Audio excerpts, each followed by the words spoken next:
भी चाहिए और दिमाग भी चाहिए। सत्ता वरासत में मिल सकती है, बुद्धि वरासत में नहीं मिलती है। अब गुंडा और माफिया भाग रहा है, पुलिस उसको दौड़ा रही है, और अगर उसने कहीं कोई दुस्साहस किया तो फिर वहीं पे राम नाम सत्य है, यह भी तय हो जाता है। जनता लड़ाई लेगी, एक गुंडे और माफिया एक एक करके यमलोक की यात्रा के लिए प्रस्थान कर जाएंगे। ये धरती ऋषि मुनियों की धरती है, अयोध्या प्रांत की धरती है, महात्मा श्रवण की, मातृ और पितृभक्ति की धरती है।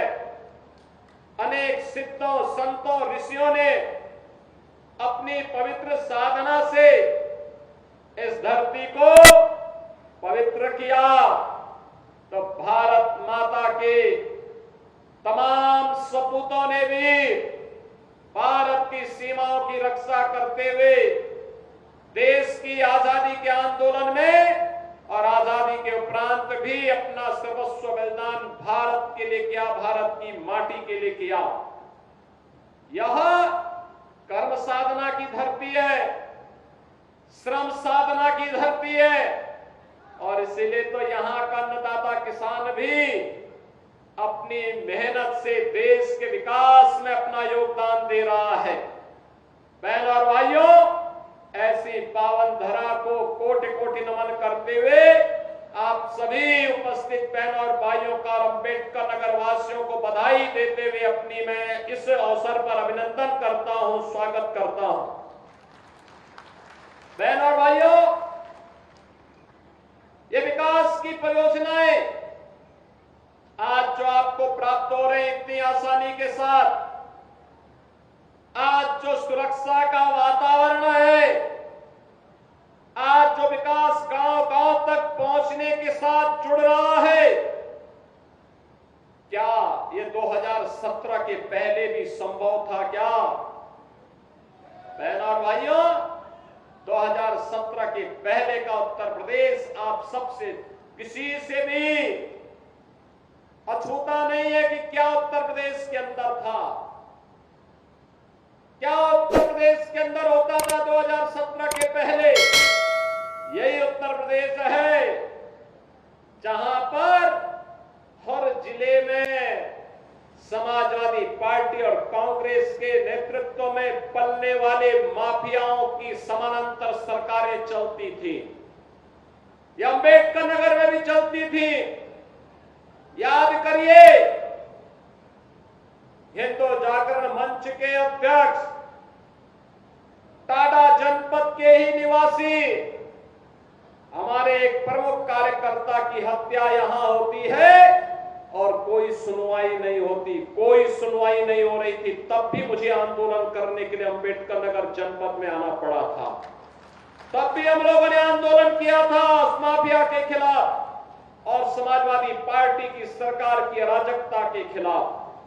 कौन ऐसा जिला था, चाहे वह अम्बेडकर नगर जिला रहा हो, अयोध्या रहा हो, मऊ, आजमगढ़, गाजीपुर, प्रयागराज, प्रतापगढ़, सुल्तानपुर, कोई जिला ऐसा नहीं था जहां पर कोई न कोई बड़ा माफिया समानांतर सरकार चला करके आम जनता की आवाज को दबाता था, गरीबों की आवाज को दबाता था, पिछड़ों की आवाज को दबाता था और दलित वंचित योजनाओं से भी वंचित रहते थे।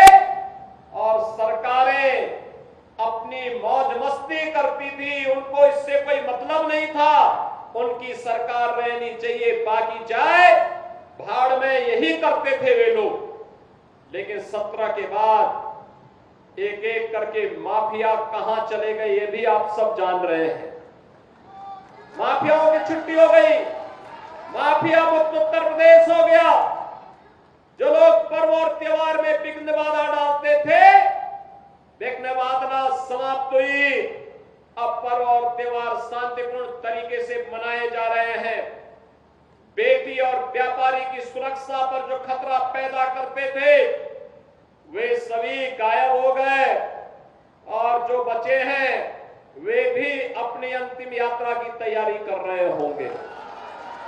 बहनों और भाइयों, मैं तो केवल आपसे कहने के लिए आया हूं, मैं केवल आपसे कहने के लिए आया हूं कि रात जलती हुई बेटी के साथ किस प्रकार का व्यवहार होता था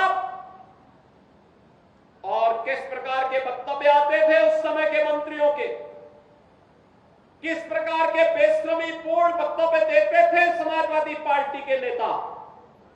बहनों और भाइयों, ये किसी से छुपा हुआ नहीं है और इसीलिए मैं आज आपसे कहने के लिए आया हूं, एक बेटी तो सबकी बेटी होती है, उस बेटी का सम्मान और उसकी रक्षा पूरे समाज का दायित्व बनता है। लेकिन ये समाजवादी पार्टी इसका महत्व कहां समझ पाएगी। यहां तो गुंडों की भरपूर फौज खड़ी थी, उनको लेकर के लोग चलते थे, उनको अपना शागिर्द मानते थे।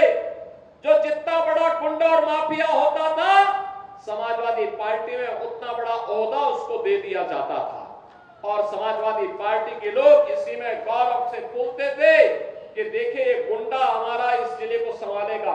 उनको नहीं पता था कि जनता अगड़ाई लेगी, एक गुंडे और माफिया एक एक करके यमलोक की यात्रा के लिए प्रस्थान कर जाएंगे और जनता जनार्दन के साथ अन्याय का हिसाब चुकता होगा। याद करिए 17 के पहले, याद करिए 17 के पहले पुलिस पहले भागती थी, पीछे पीछे गुंडे दौड़ाते थे।